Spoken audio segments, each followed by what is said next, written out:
John Stuart Mill, en 1869, fut le premier à s'interroger sur la prétendue nature féminine avec son ouvrage L'assujettissement des femmes, et aujourd'hui encore cette question est le sujet de débats explosifs. Qu'est-ce qui définit réellement notre genre, notre identité sexuelle? Bien des auteurs se sont heurtés à ce sujet, et nous nous sommes particulièrement intéressés au livre Du côté des petites filles, paru en 1974 et écrit par une pédagogue italienne, Elena Giannini Belotti, qui explique l'influence des conditionnements sociaux sur la formation du rôle féminin dans la petite enfance. Il est évident que les petits garçons sont aussi sujets au conditionnement, mais comme le dit l'auteur elle-même dans une moindre mesure. Et parmi tous les facteurs qui participent à ce conditionnement féminin, le cinéma d'animation garde une grande part dans ce que réceptionnent les enfants. Et ce, malgré la récente concurrence des jeux vidéo et autres supports télévisuels. C'est pourquoi nous nous sommes posé la question suivante.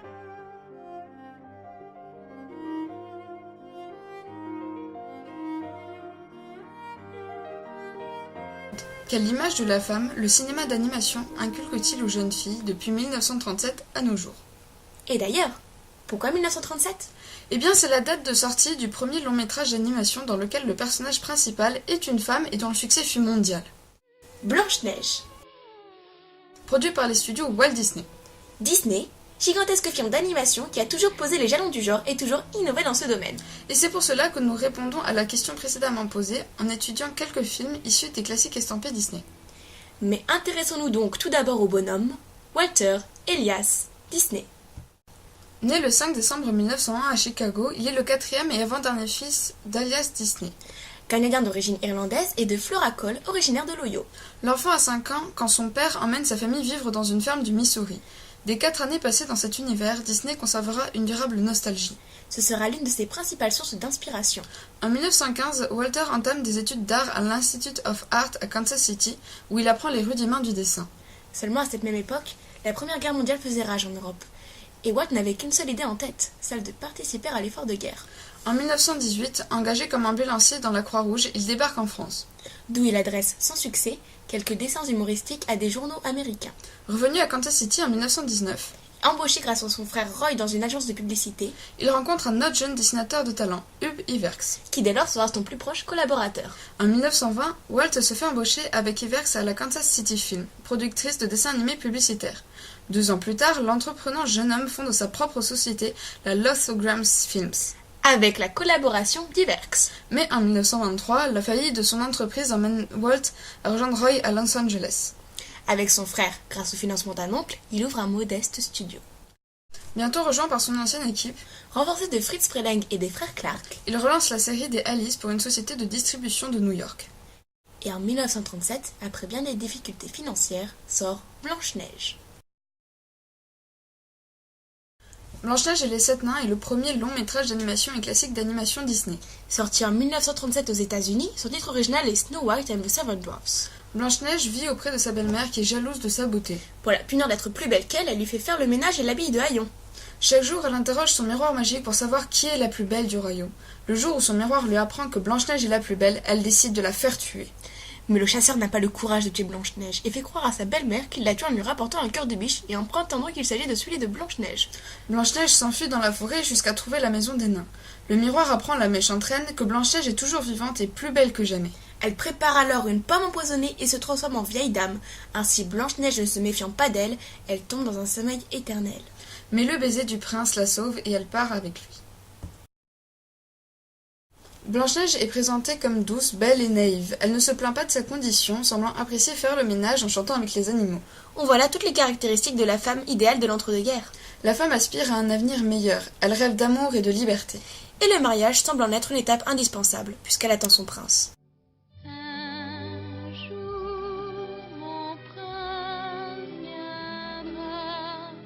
Mais avant que les rêves ne se réalisent, Blanche-Neige doit affronter de nombreuses difficultés.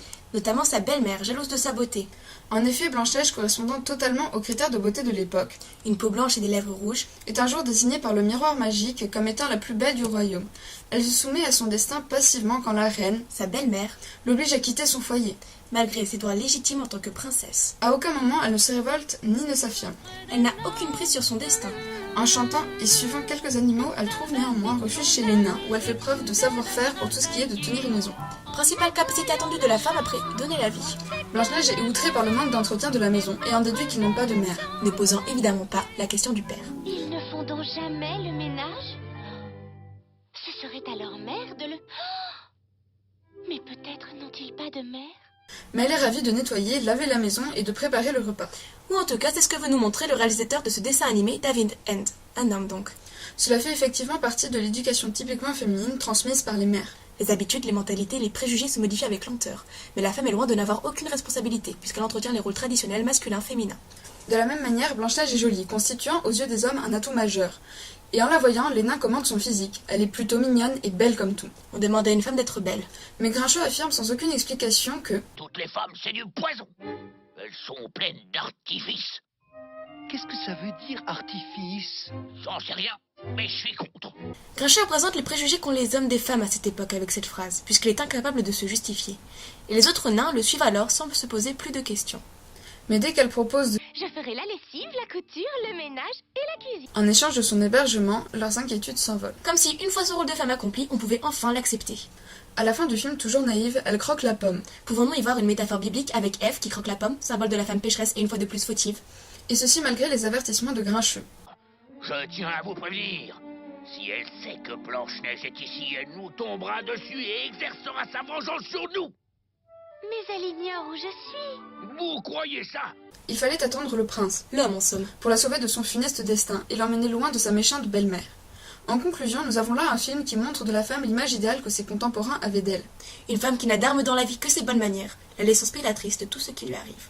La seule issue pour celle-ci, si elle voulait s'émanciper, que nous montrait Disney en 1937, était alors de faire ailleurs ce qu'elle faisait déjà chez elle. Les tâches ménagères, ressemblance étrange avec le mariage. L'histoire de Blanche-Neige et les 7 nains sort tout droit d'un conte de fées, dont le but est de délivrer un message universel, éducatif et moral, valable à tout moment.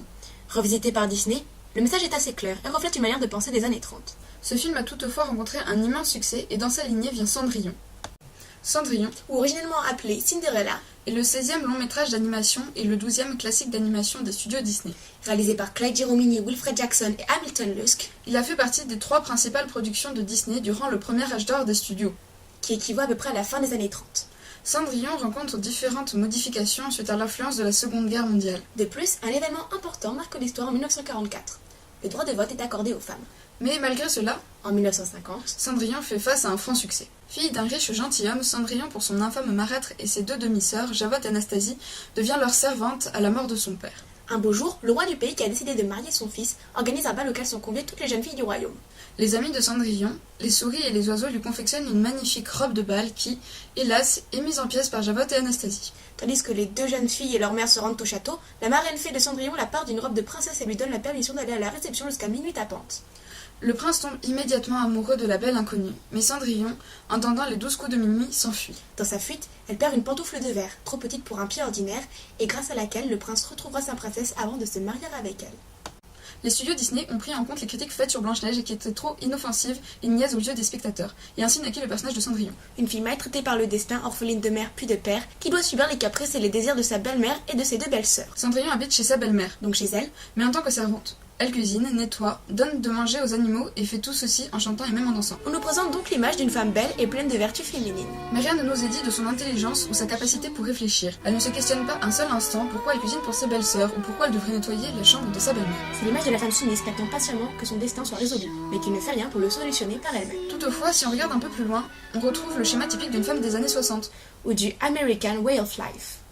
Cendrillon est blonde, elle a les yeux bleus, la taille fine et des petits pieds. Elle a une esthétique parfaite, une beauté qui fait rêver les petites filles et qui veulent être comme elle.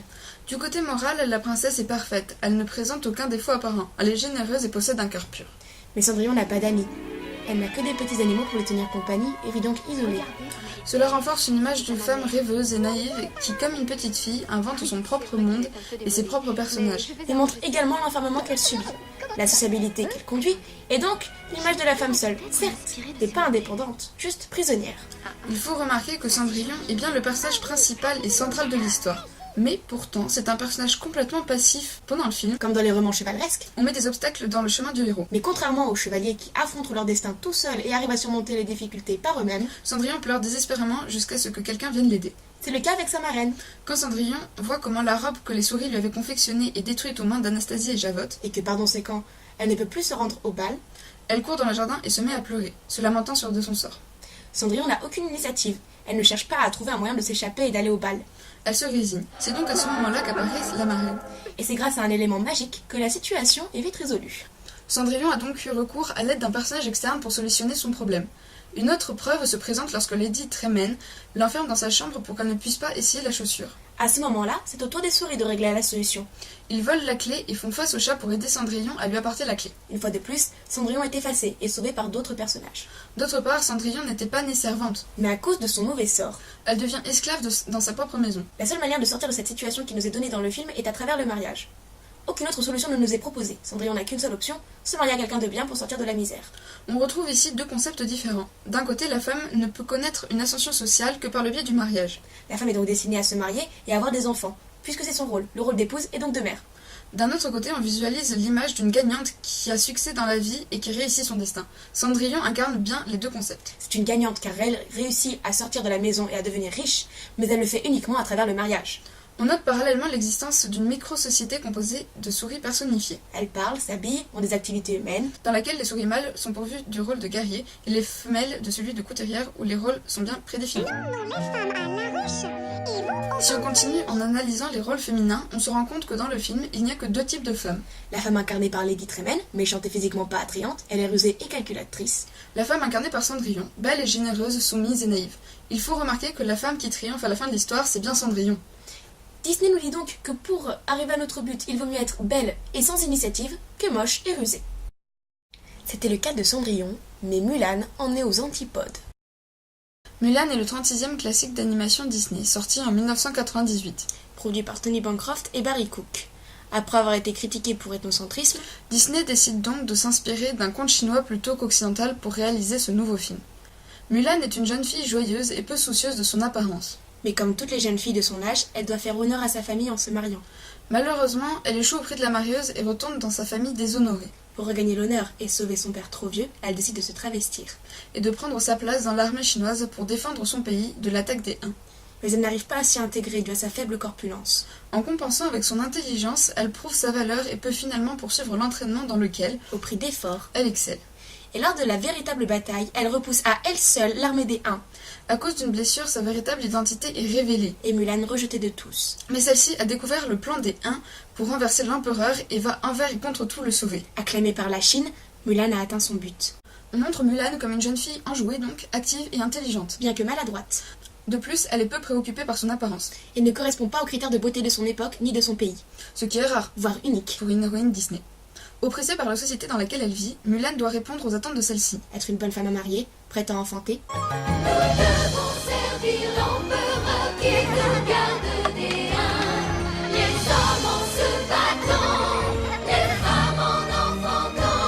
et bien sûr devrait être belle. Disney critique directement la façon dont les femmes doivent se soumettre à ces règles. Regardons la scène de la marieuse. Mulan est apprêtée, coiffée, maquillée et ne semble pas apprécier ce qu'on lui inflige. Ceci illustre parfaitement l'adage « il faut souffrir pour être belle », Par ailleurs, lorsque la marieuse symbole du respect de ces règles aujourd'hui dépassées. se dessine sans le faire exprès des moustaches, On peut y voir au-delà du gag que ce serait l'homme lui-même qui les impose, ces règles. et cela ne semble-t-il pas totalement novateur de la part de Disney de dénoncer ainsi l'oppression que subissent ces femmes dans la société de leur temps? Eh bien ceci est ambigu. En effet, Disney ne montre la difficulté d'être une femme que sous couvert que l'histoire se passe à l'étranger, en Chine. Sous-entendu que quelque part les femmes ne sont pas totalement libres, mais pas chez nous. Précisons que le film n'est pas sorti dans les salles de cinéma chinoises. Mais revenons à Mulan. Son destin de femme ne lui convient pas malgré ses efforts pour y correspondre. La chanson Réflexion accentue avec la quantité de miroirs qui reflètent son image la pression sociale qui pèse sur elle et met en évidence ces artifices qui la mettent mal à l'aise. Mais Mulan est une femme active et indépendante, et quand son père trop vieux doit retourner au combat, Afin de le sauver et de se racheter, elle décide seule de prendre sa place et d'entrer dans l'armée.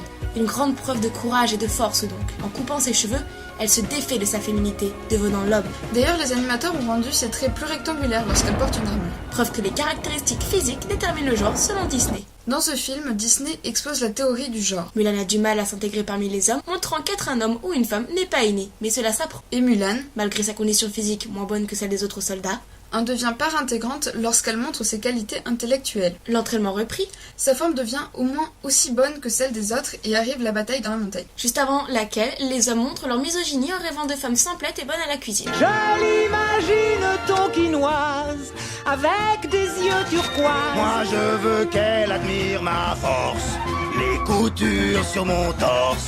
Moi qu'elle soit grosse ou qu'elle soit fine, je suis pas misogyne.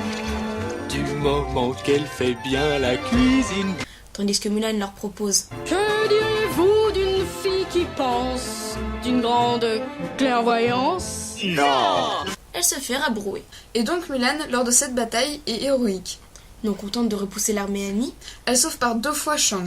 symbole de la force masculine. À la fin du film, elle sauve l'empereur et pour l'aider, ses coéquipiers soldats adoptent les attributs féminins. On voit ici une scène de combat finale où la féminité sort victorieuse, Où Mulan prend sa revanche sur la société patriarcale qui l'avait rabaissée. mais où se dénote Shang. En effet, Shang Homme fort, beau, haut gradé, représente la virilité équilibrée et n'adoptera jamais ses attributs féminins. Alors Disney valorise les femmes qui veulent ressembler aux hommes, définitivement symbole de pouvoir. mais ridiculise les hommes qui s'attribuent les caractéristiques féminines. D'ailleurs, Shifu, qui représente la virilité efféminée, est un personnage mal aimé et exécrable. Mulan a donc sauvé son père, la Chine et l'empereur. La romance Contrairement aux précédents films d'animation Disney dont les personnages principaux étaient des femmes, n'est finalement que très peu présente, elle n'est qu'un effet secondaire de la quête principale de Mulan. et d'ailleurs, le final n'est pour une fois pas la scène du mariage entre l'héroïne et son homologue masculin. Ce dessin animé est certainement encore à ce jour le Disney le plus controversé. Bien que progressiste, le fait que toute l'histoire se déroule à l'étranger éloigne de nous les problématiques posées. En 1937, La femme n'ayant pas de véritable rôle au sein de la société, son image dans les films d'animation est plutôt négative. comme on peut le voir avec Blanche-Neige. Voyant le succès de celle-ci auprès des spectateurs, la même recette est utilisée. Et les studios Disney sortent, à 9 ans d'intervalle, Cendrillon et Aurore qui s'inscrivent dans la lignée de Blanche-Neige. Elles attendent toutes passivement que vienne leur prince charmant. Mais dans les années 60-70, Le féminisme chamboule les mœurs. et les femmes veulent être l'égale des hommes dans tous les aspects de la vie, quels qu'ils soient. En 1989, naissent les balbutiements d'un nouveau type de princesse avec Ariel dans La Petite Sirène. À peine 16 ans et elle rêve de liberté, même si pour cela elle doit transgresser les règles. 2 années plus tard, Belle montre que l'amour ne s'arrête pas aux apparences. Et qu'une femme peut être à la fois cultivée, courageuse et ambitieuse. Ces 2 personnages marquent la transition entre soumission et liberté. Finalement, le nouveau type d'héroïne finit Apparaît avec Pocahontas, jeune indienne qui sauve la vie de l'homme qu'elle aime. Et Mulan, une chinoise qui part faire la guerre à la place de son père. Ces 2 personnages montrent qu'une femme est libre de ses choix et qu'elle n'a pas besoin d'un homme pour accomplir ses rêves. C'est en 2009 que la princesse et la grenouille met en scène la toute première héroïne afro-américaine qui a des ambitions plus terre à terre. Ouvrir son propre restaurant. Elle casse tous les stéréotypes, qu'ils soient raciaux ou misogynes. Mais ce nouveau long métrage ne rencontre pas le succès attendu par les studios d'animation. C'est pour cette raison que ces derniers relancent une nouvelle héroïne qui malheureusement retombe dans les anciens stéréotypes. Réponse. Celle-ci Malgré son envie de liberté, ne peut pour ce faire que suivre un homme. Flynn Rider. Déception pour les uns. Grande nouveauté pour les autres. Au final, ce dessin animé fait parler de lui, mais l'image véhiculée n'est pas pour autant meilleure pour les femmes. Mais faisons-nous notre propre opinion en l'analysant. Réponse Ou originalement Tangled, est le 118e long métrage d'animation des studios Disney, inspiré de l'adaptation du conte éponyme Réponse, en allemand Rapunzel, des frères Grimm. étant le 50e classique d'animation Il a été réalisé par Byron Howard et Nathan Greno, et dirigé par Clan Klein. sorti le 24 novembre 2010 aux États-Unis. Mais Tangled ne s'est pas toujours appelé ainsi. La princesse et la grenouille donc n'avaient pas été à la hauteur des espérances des studios Disney. Ils pensèrent qu'avoir donné le nom de princesse pouvait avoir détourné les garçons. Dans le but de s'adresser aussi bien aux filles qu'aux garçons, ils changèrent le nom du film de Rapunzel pour Tangled. Littéralement emmêlé, enchevêtré. À ses 18 ans, Réponse toujours enfermée par une méchante sorcière qui l'a kidnappée enfant pour ses cheveux aux propriétés curatives, demande à celle-ci qu'elle pense être sa mère de la laisser aller aux fêtes des lumières volantes, mais elle refuse, prétextant les dangers du monde en dehors de la tour. Parallèlement, le brigand Flynn Rider vole la tiare de la princesse disparue et cherchant un endroit pour se cacher entre dans la tour dans laquelle la princesse Réponse est enfermée. Mais cette dernière lui confisque la tiare et l'enferme dans son armoire. Quand la sorcière revient, elle lui demande de lui ramener une peinture spéciale pour finir une de ses toiles, sachant qu'il lui faudra 3 jours de voyage pour se la procurer. La sorcière partie, Réponse sort Flynn de l'armoire et lui propose un marché. S'il l'amène voir les lumières, elle lui rendra la tiare. Ainsi accompagnée de Flynn, elle découvre le monde et la vérité sur son statut de princesse. Mais quand elle raconte à la sorcière sa découverte, celle-ci entre dans une colère noire et poignarde Flynn. Mais avant de mourir, il coupe la magnifique chevelure de Réponse et la sorcière devient alors une vieille femme et tombe de la tour réduite en poussière. Flynn revient finalement à la vie, sauvé par une larme magique de Réponse. La famille royale fut ainsi réunie et Flynn et Réponse se marièrent. Réponse, le Disney qui devait montrer le tournant de la génération des nouvelles princesses, présente un personnage principal qui a un grand besoin de sociabilité et trouve en Flynn celui qui guidera sa vie. Grâce à lui, elle sort de sa tour, se libère enfin de sa prison. Cette princesse retombe encore une fois dans le grand stéréotype Disney et comme les autres, on constate qu'elle a besoin d'un homme pour concrétiser ses rêves. Et même si celle-ci ne rêve pas du fameux prince charmant, elle en a grandement besoin pour les satisfaire. Après la concrétisation de ce rêve tant attendu, ce Disney n'échappe pas à la règle et les deux acolytes tombent évidemment amoureux et se lient pour former à eux deux le rêve de toute une vie disneyenne. Mais avant d'en arriver là, quelques obstacles ont barré leur route. Notamment une bande de brigands prêts à écarteler Flynn afin de gagner la récompense promise pour sa tête par le royaume. Réponse essaye de le sauver des griffes des brigands et arrive avec sa puissante détermination, son énergie et son courage à les faire parler de leurs rêves tous inattendus. Car il s'agit d'ambitions habituellement attribuées aux filles.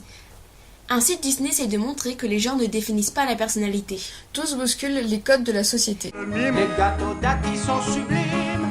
On tricote, on recoupe, Frank s'amuse comme un petit fou. Et Vladimir collectionne les petites licornes. Mais ceci est fait de façon excessive et cela décrédibilise la scène et la véracité de leurs propos. Disney en fait trop. Ça ressemble plus à une énième tentative de se rendre égalitariste plus qu'à une réelle conviction de leur part. Étudions la signification de la chevelure de Réponse. Le jour où ils sont coupés courts, ses cheveux deviennent bruns. Toute l'histoire de la perte de l'innocence et de la crédulité à travers le symbole de la chevelure. Sa coupe courte représente alors la maturité et l'affirmation de soi. La petite fille blonde physique de Cendrillon ou d'Aurore devient une femme forte et brune. Le caractère chez Disney est donc lié au physique. La femme blonde représente la sensualité et la beauté, en rapport avec les pulpeuses pin-up des années 20. Cheveux longs, poitrine opulente, taille très fine. Mais le brun est associé à la maturité, la stabilité et à l'intelligence. Selon Jane Lyle, dans le langage du corps.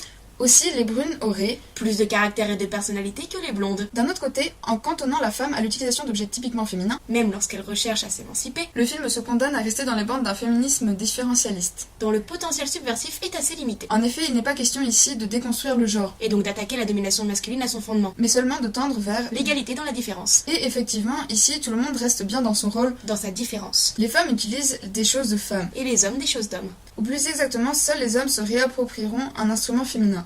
La poêle. Mais en le déconnectant totalement de sa fonction originaire d'ustensile de cuisine. Les épées et autres poignards semblent quant à eux strictement interdits à l'héroïne. En ne recherchant que l'égalité dans la différence, ce type de féminisme refuse donc de rompre avec un système qui maintient au final arbitrairement les deux sexes dans des rôles permettant la domination de l'un sur l'autre. Le trajet accompli par Réponse durant le film ne consiste pas seulement pour elle à prendre connaissance de sa véritable identité et à retrouver ainsi sa place de princesse. Un autre enjeu d'une grande importance sous-entend cette quête.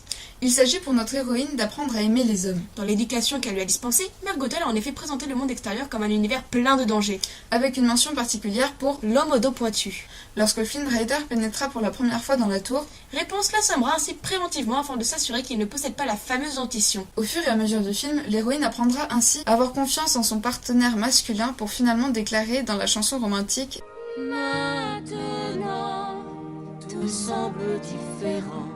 Je veux croire en vous. » Mais c'était sans compter sur l'obstination de l'horrible Mère Gothel. Grâce à un ultime stratagème, celle-ci parviendra à ébranler cette confiance naissante en faisant croire à Réponse que Flynn Rider n'en avait en fait rien à faire d'elle. N'étant intéressé que par l'argent qu'il pourrait tirer de sa couronne.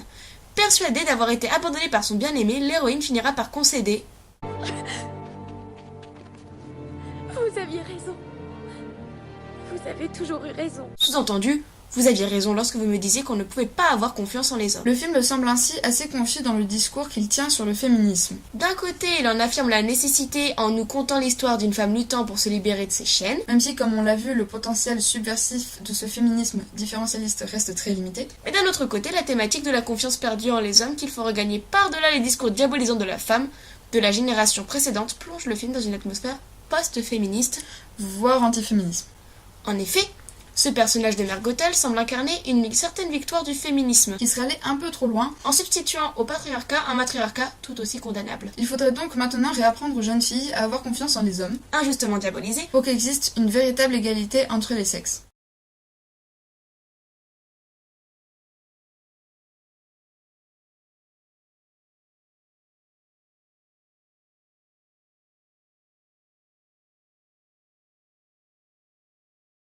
Et si ça avait été la situation inverse, que ça avait été Shang, donc le garçon dans l'histoire, qui avait dû se déguiser en fille pour aider sa maman.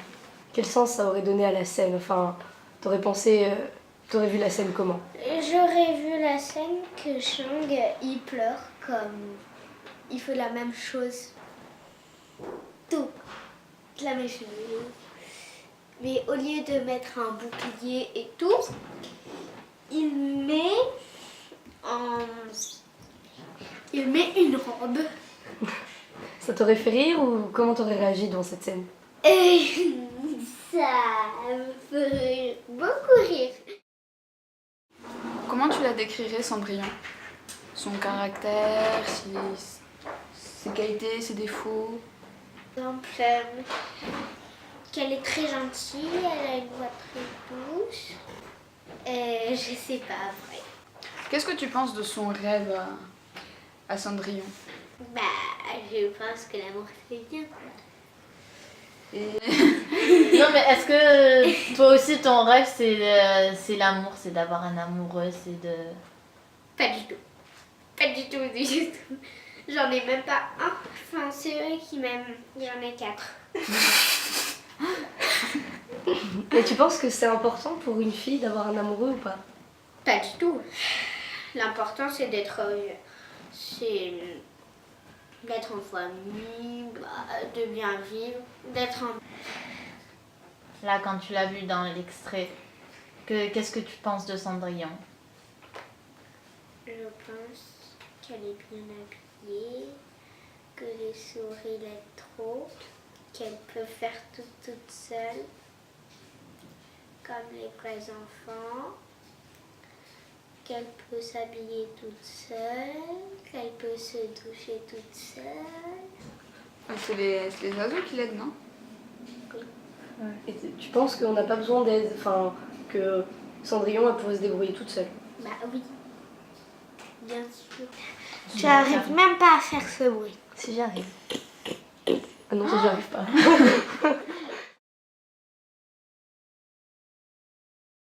Est-ce que tu penses que Ursula elle dit la vérité quand elle dit qu'une fille c'est mieux quand elle est pas bavarde, elle est plus charmante, Non. Pourquoi tu penses ça? Parce que sa voix elle est pas... Si tu devais imiter une princesse, comment tu ferais? Je ferais... Oh ouais. Et donc tu penses que être une princesse c'est juste être belle? Elles ont pas quelque chose en plus? Être une princesse, c'est être sérieuse, c'est être la plus sérieuse du village, c'est être la plus douce du village et tout. Voilà, comme elle. Donc elles doivent être parfaites en fait, les princesses. Parfaites. Elles doivent faire tout. Et tu penses que c'est bien d'être parfaite? On peut pas tout faire. Regarde un film de princesse. Tu penses qu'il y a des filles qui se disent ah bah si Cendrillon elle est comme ça ou comme si elle fait le ménage, moi aussi je vais faire le ménage? Ou tu penses qu'elles pensent pas comme ça les petites filles? Toi tu penses comment? Tu vois Cendrillon faire le ménage, tu te dis bon bah si Cendrillon elle fait le ménage alors moi aussi je vais faire le ménage? Ou pas? Non.